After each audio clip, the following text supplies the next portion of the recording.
Fala aí pessoal, tudo bem? Iniciando mais um acompanhamento mensal aqui, vamos falar sobre o KCRE11, o fundo Creditas da Quineia, é um fundo de papel que investe em CRIs vinculados a Creditas, né, que é uma empresa relacionada ao empréstimo, né, eles emprestam dinheiro como home equity, ou seja, ele empresta o dinheiro e a pessoa dá o imóvel como garantia. Então acaba que a taxa de juros fica bem mais baixa, né? Então,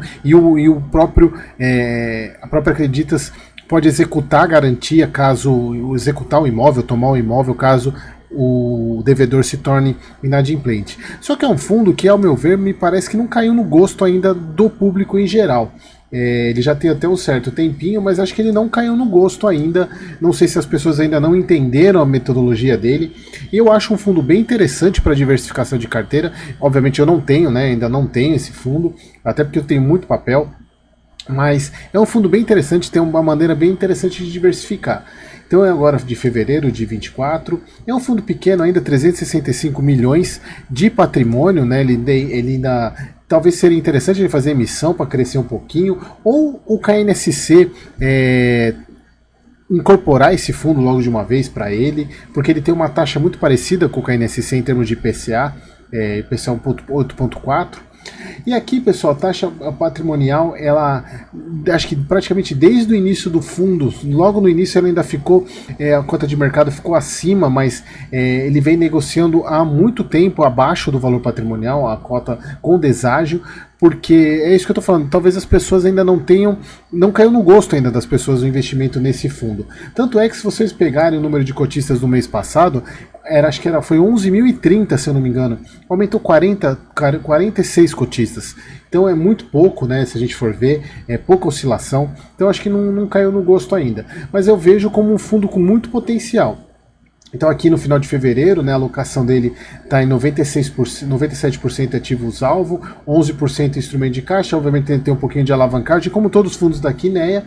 A parte de IPCA corresponde a 87% do patrimônio ao IPCA mais 4%, e a parte de CDI é 9,2%, 10% mais ou menos do patrimônio a 4,6%. É um mid-risk, digamos, né? Se a gente for pegar, é praticamente um mid-risk. E aqui eles sempre colocam isso, né? O KCRE no último dia útil de fevereiro possui o deságio de cerca de 1,39. Mas um ponto que é interessante, que a gente vai ver lá no gráfico, eu acho que se a gente for comparar com os meses anteriores, é a menor distância entre a cota patrimonial e a cota de mercado. Não sei se, ou aquilo que eu falei, ou as pessoas estão entendendo como é que funciona o fundo, ou algum outro motivo, mas a boca de jacaré fechou. Praticamente fechou. Então, e obviamente esse tipo de fundo comprado com desconto ele traz mais retorno. Não é recomendação, tá? Então aqui ele pagou 90 centavos, como ele vem pagando praticamente todos os meses. Aqui ele fala da parte da questão da carteira de IPCA, né, que ela é a mesma coisa dos outros fundos da Quineia, que trazem reflexo de meses atrás, de novembro e dezembro, no caso aqui, e a parte de CDI dele também, que tem a ver com o número de dias úteis do mês. A gente vai falar um pouquinho mais para frente sobre isso. Na parte de ativos da carteira, ele voltou a parte de recebimento antecipado de valores, ela caiu, ela voltou aos patamares normais. Se a gente pegar aqui, onde que está falando? Deixa eu pegar aqui, não, acho que é aqui mesmo.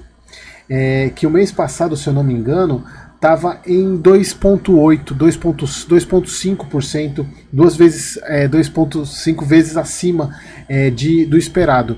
Isso, pessoal, normalmente, até esqueci de falar isso no vídeo passado, provavelmente esse maior número de pagamentos, ainda mais considerando o final de ano, é que muitas pessoas recebem o 13º e acabam usando o 13º para quitar os empréstimos. Então pode ser por isso também. Eles não colocam esse motivo lá no relatório e não colocam nenhuma justificativa do porquê disso, mas eu acredito que seja isso, porque voltou ao normal, voltou para 1,6 é mais ou menos esse o normal do fundo, né? Tá essa linha de recebimento.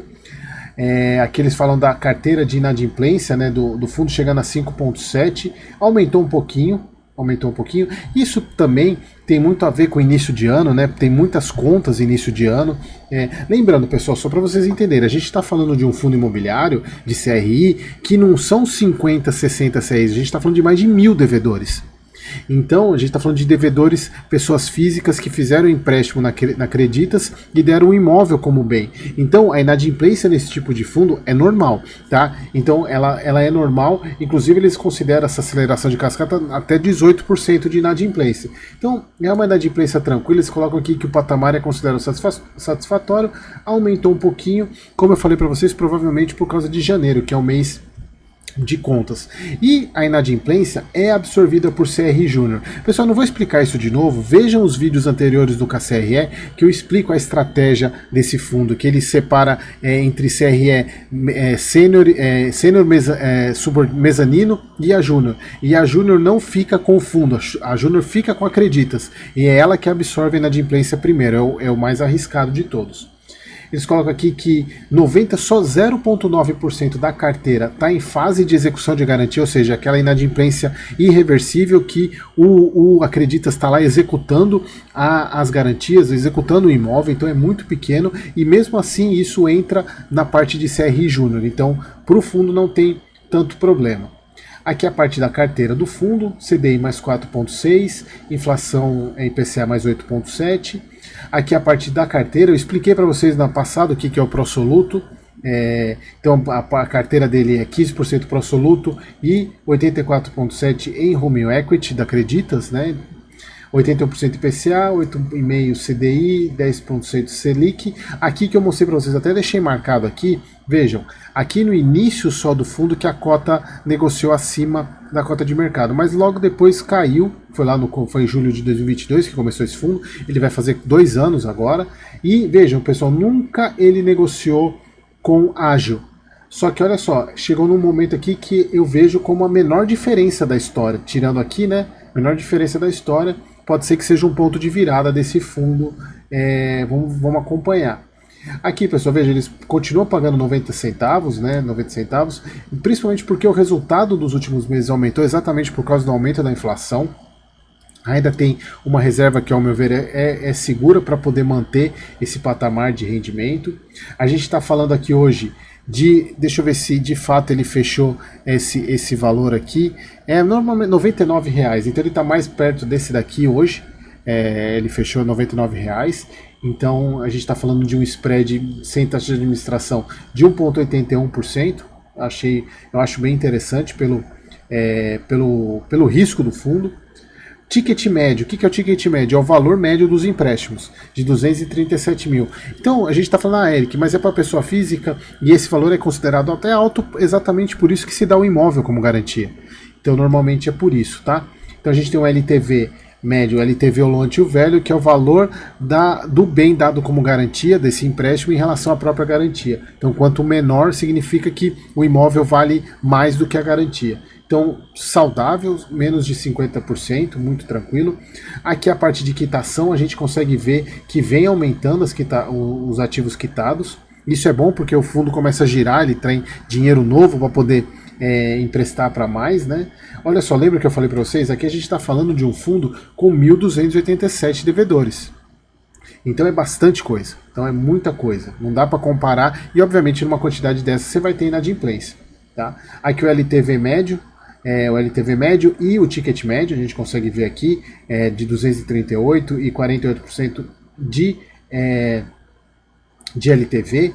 Aqui a parte do índice de cobertura. O índice de cobertura eu expliquei nos vídeos anteriores, é a parte de saudável, tem que ser sempre acima de 1, ou seja, o saldo devedor menos a provisão de devedores duvidosos mais o caixa dividido pelo saldo, ou seja, tudo que ele tem de devedor menos o PDD mais o caixa tem que ser superior ao próprio saldo. Por isso que está dando mais de 1. Se for menor que 1, aí começa a ter problema. Obviamente você fala, mas Eric, essas cotas aqui, as mezaninos, elas estão muito próximas de 1. Mas isso é normal, exatamente por causa do risco delas.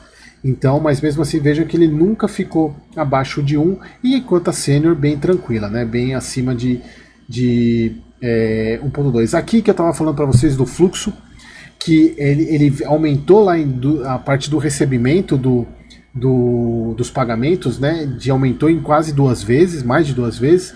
Eu acredito que é mais por causa da questão do 13º, e aqui a queda que volta para o patamar normal, se a gente for ver aqui, é um patamar normal, 163, mas também acho que tem muito a ver essa queda, principalmente com as contas de janeiro, né, então as pessoas, obviamente, não têm dinheiro para antecipar pagamentos, então mantém-se o normal, 163%, ó, fluxo esperado.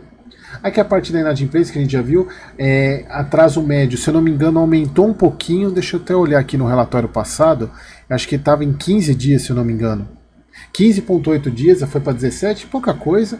E aqui que é importante vocês entenderem que eles consideram como inadimplência acima de 90 dias. Então, que são aquelas inadimplências mais sérias, né? Então, e o atraso médio está em 17,3, aquela questão de crédito de retomada, que é a execução de garantia que a gente falou, que é 0,96, bem tranquilo. Aqui todos os CRIs, né? Parte dos creditas, os MRV pro soluto, como eu falei para vocês. Bom, pessoal, é isso. Aqui é a explicação do como é que funciona o Creditas. Eu não vou entrar nesse detalhe de novo, porque eu já falei para vocês.